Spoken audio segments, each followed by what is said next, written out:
ಇಡೀ ಕೇರಳದಾದ್ಯಂತ ಮಲಯಾಳಿಗಳು ಓಣಂ ಹಬ್ಬದ ಸಂಭ್ರಮದಲ್ಲಿದ್ದರೆ ದಕ್ಷಿಣ ಕನ್ನಡ ಜಿಲ್ಲೆಯ ಪುತ್ತೂರಿನಲ್ಲಿ ಓಣಂ ಊಟವನ್ನ ಸವಿಯುವ ಅವಕಾಶವೊಂದು ಸಿಕ್ಕಿದೆ. ಪುತ್ತೂರಿನ ಹೋಮ್ಲಿ ಬೈಟ್ಸ್ ಎನ್ನುವ ಆಹಾರ ಪದಾರ್ಥಗಳ ಹೋಮ್ ಇಂಡಸ್ಟ್ರಿ ಈ ಹೊಸ ಪ್ರಯೋಗವನ್ನು ಪುತ್ತೂರಿನಲ್ಲಿ ಪರಿಚಯಿಸಿದ್ದು, ಕೇರಳ ಶೈಲಿಯ ಊಟವನ್ನು ಕನ್ನಡಿಗರಿಂದ ಉತ್ತಮ ಸ್ಪಂದನೆಯೂ ದೊರಕಿದೆ.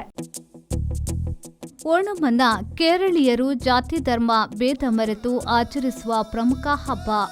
ಓಣಂ ಎಂದರೆ ಅದರಲ್ಲಿ ಬಡಿಸುವ ಆಹಾರಕ್ಕೂ ಪ್ರಮುಖ ಪಾತ್ರವಿದೆ.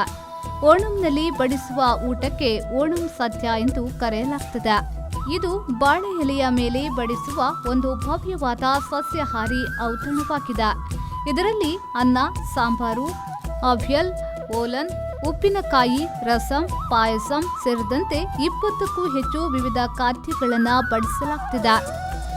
ಈ ಊಟವು ಸಿಹಿ ಮತ್ತು ಖಾರದ ರುಚಿಗಳನ್ನ ಸಮತೋಲನವನ್ನ ಹೊಂದಿರುತ್ತದೆ ಮತ್ತು ಕೇರಳದ ಪಾಕಶೈಲಿಯ ಶ್ರೀಮಂತ ಪರಂಪರೆಯನ್ನ ಪ್ರದರ್ಶಿಸುತ್ತದೆ.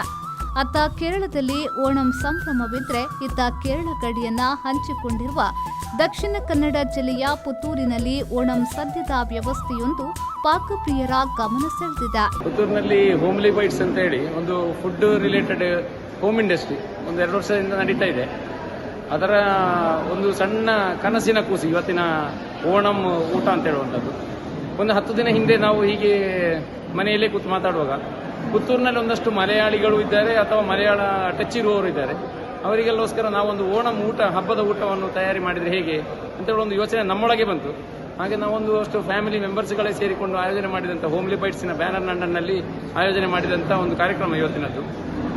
ಹೆಚ್ಚು ಕಡಿಮೆ 25 ಬಗೆಯ ಖಾದ್ಯಗಳನ್ನು, ಊಟಕ್ಕೆ ಸಂಬಂಧಪಟ್ಟಂಥ ವಿಭಾಗಗಳನ್ನು ಮಾಡಿ ಉಣಬಡಿಸಿದ್ದೇವೆ. ಒಂದಷ್ಟು ಒಳ್ಳೆಯ ಪ್ರತಿಕ್ರಿಯೆ ಬಂದಿದೆ. ಹೆಚ್ಚು ಕಡಿಮೆ ಒಂದು 250ಕ್ಕೂ ಮಿಂಚಿದ ಊಟವನ್ನು ಬುಕ್ಕಿಂಗ್ ಮಾಡಿ ಊಟ ಮಾಡಿ ಹೋಗಿದ್ದಾರೆ.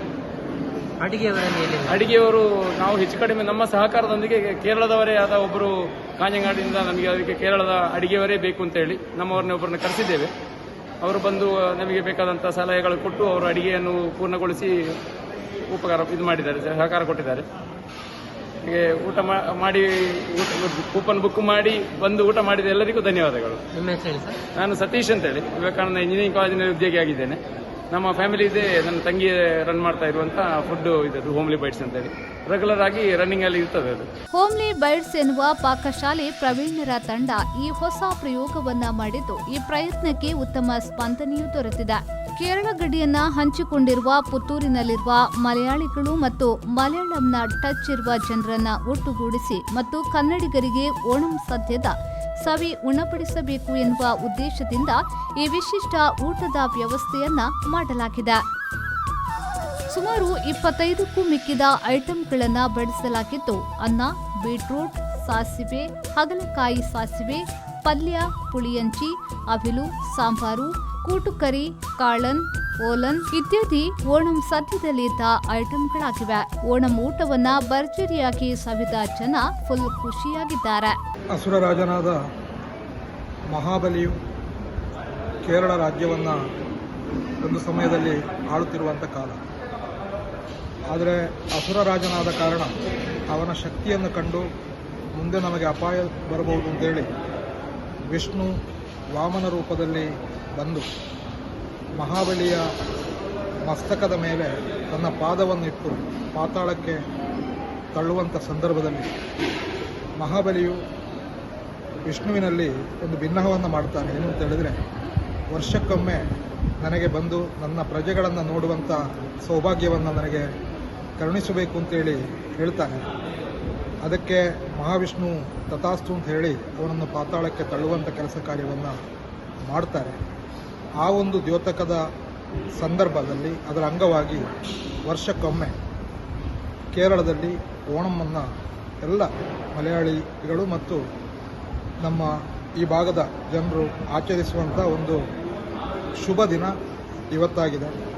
ಇವತ್ತು ನಮ್ಮ ಪುತ್ತೂರಿನ ಈ ಭಾಗದಲ್ಲಿ ಪ್ರಥಮ ಬಾರಿಗೆ ನಮ್ಮ ಈ ಭಾಗದ ಅದರ ಸಂಘಟಕರು ಸೇರಿಕೊಂಡು ಓಣಂನಲ್ಲಿ ವಿಶೇಷತೆ ಏನು ಅಂತ ಹೇಳಿದ್ರೆ ಓಣಂ ಸದ್ಯ.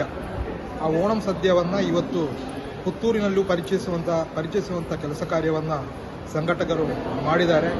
ಕೇರಳದಲ್ಲಿ ಇವತ್ತು ಓಣಂ ಸದ್ಯದಲ್ಲಿ ಯಾವುದೆಲ್ಲ ವಿಧಗಳು ಇದೆಯೋ ಆ ಎಲ್ಲ ವಿಧಗಳನ್ನು ಕೂಡ ಇವತ್ತು ನಮಗೆ ಬಾಳೆ ಎಲೆಯಲ್ಲಿ ಉಣಬಡಿಸಿದ್ದಾರೆ. ಪುತ್ತೂರಿನಲ್ಲಿ ಮೊದಲ ಬಾರಿಗೆ ಕೇರಳ ಶೈಲಿಯ ಓಣಂ ಊಟವನ್ನ ಬಡಿಸಲಾಗಿದ್ದು, ತಂಡದ ಪ್ರಯತ್ನಕ್ಕೆ ಉತ್ತಮ ಸ್ಪಂದನೆಯೂ ದೊರೆತಿದೆ.